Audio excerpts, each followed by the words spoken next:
calma que ainda falta muito para completar o álbum das figurinhas condenáveis da República Democrática Relativa do Brasil.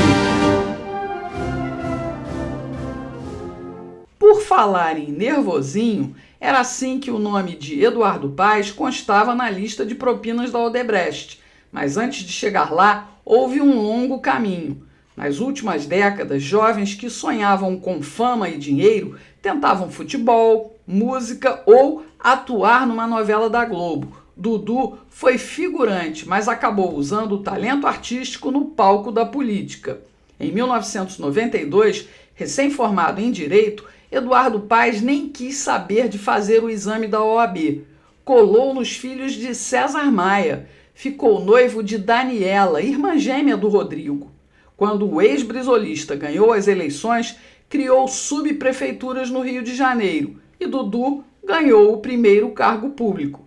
Se destacou como um dos César Boys. 4 anos depois, foi eleito vereador. Ganhou asas na política e independência para terminar o noivado com a filha do prefeito, abalando a amizade com os maias.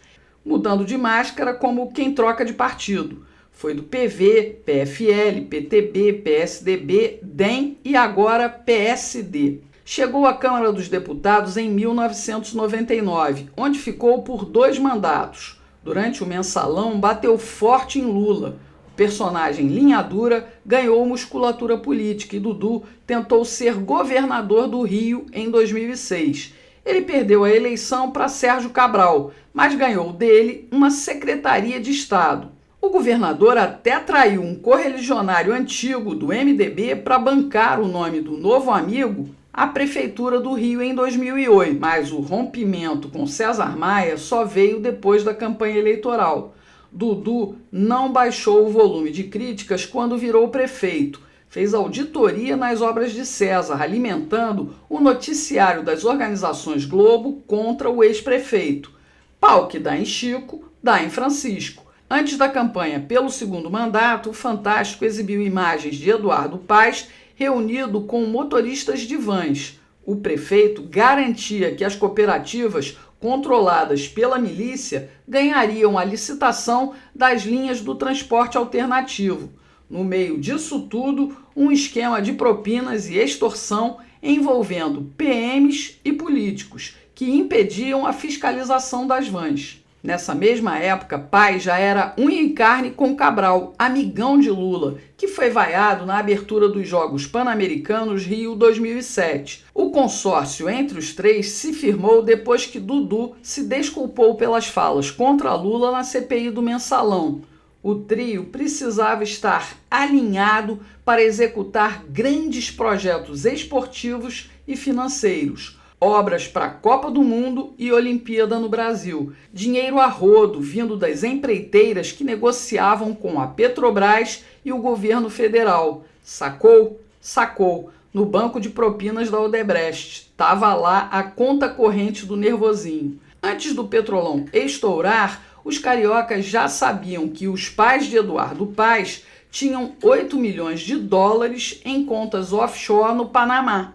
Tudo devidamente declarado na Receita Federal. As suspeitas podiam parar. Elas não tiram a paz de Paes mesmo, nem mesmo quando a Operação Lava Jato revelou o depoimento dos executivos da empreiteira favorita dos políticos brasileiros. O inquérito acusa Eduardo Paes e o deputado federal Pedro Paulo de Caixa 2 eleitoral. Segundo os delatores, Dudu era um facilitador das doações ilegais, enquanto o PP operacionalizava as entregas do dinheiro, um total de 18 milhões de reais. Os repasses teriam sido feitos no Brasil e exterior. O prefeito do Rio e o deputado são acusados de possíveis crimes de corrupção passiva, corrupção ativa, lavagem de dinheiro e evasão de divisas. Paes e Pedro Paulo também teriam recebido dinheiro da construtora Andrade Gutierrez e das empresas de ônibus de Jacó Barata Filho, que por coincidência é compadre de Gilmar Mendes. O ex-presidente da Federação das Empresas de Transportes de Passageiros do Rio de Janeiro, Leles Marcos Teixeira, também declarou que Eduardo Paes e Pedro Paulo teriam recebido 50 milhões de reais via Caixa 2 em troca de benefícios fiscais e tarifários. O valor começou a ser pago em 2008, primeiro mandato do prefeito Eduardo Paes. Em 2017, o TRE do Rio de Janeiro tornou Dudu e PP inelegíveis por 8 anos, condenados por abuso de poder político-econômico e conduta vedada a agente público.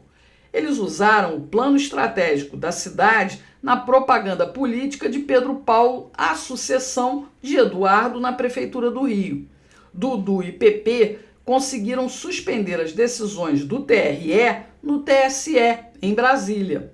Por unanimidade, a Corte anulou a decisão do Juizado Fluminense. O Ministério Público do Rio de Janeiro também moveu ação contra o prefeito por improbidade administrativa. No final de 2016, Eduardo Paes bloqueou pagamentos da prefeitura para afetar as contas do sucessor, Marcelo Crivella. Um rombo de quase 145 milhões de reais. O MP pediu que Dudu pagasse o prejuízo integralmente, mas ele foi absolvido pelo Tribunal de Justiça do Rio de Janeiro. Os contribuintes cariocas é que herdaram mais essa conta. Em 2019, uma juíza criminal do Rio chegou a bloquear mais de 7 milhões de reais da conta de Eduardo Paes e outras 6 pessoas, todos suspeitos de suposta fraude em licitação para serviços de emergência médica durante a Jornada Mundial da Juventude de 2013. O MP do Rio concluiu que a licitação teve cartas marcadas, mas o TJ do Rio, novamente, livrou Eduardo Paes de qualquer responsabilidade. Enfim, o papel que Eduardo Paes mais gosta de representar é o de malandro carioca. Ele toca tamborim e é amigo de vários sambistas. Os mesmos que gravaram mensagens de apoio a Dudu nas eleições de 2012. Os mesmos que costumam fazer shows pagos pela gestão de Eduardo Paes na Prefeitura do Rio. Mas é só coincidência. Eduardo Paes é mais um desses atores canastrões que se perpetuam na política brasileira. Como a gente sempre diz, figurinha repetida não preenche álbum. E aí, gostou desse conteúdo? Então me dá uma força. Curta, comente, compartilhe e se inscreva num dos meus canais. Você sabe que eu faço esse trabalho com todo carinho para você. Mas a plataforma vive escondendo os meus vídeos e acaba me prejudicando, como já prejudicou tirando a monetização. Por isso eu também peço que você contribua com qualquer valor para o Pix na conta do meu irmão Marco Aurélio. Eu faço um jornalismo independente, independente mesmo. É por isso que eu preciso da sua ajuda para continuar trabalhando, trazendo até você esse tipo de conteúdo com informações imprescindíveis para você formar a sua opinião sobre a política brasileira. Um abraço e até a próxima.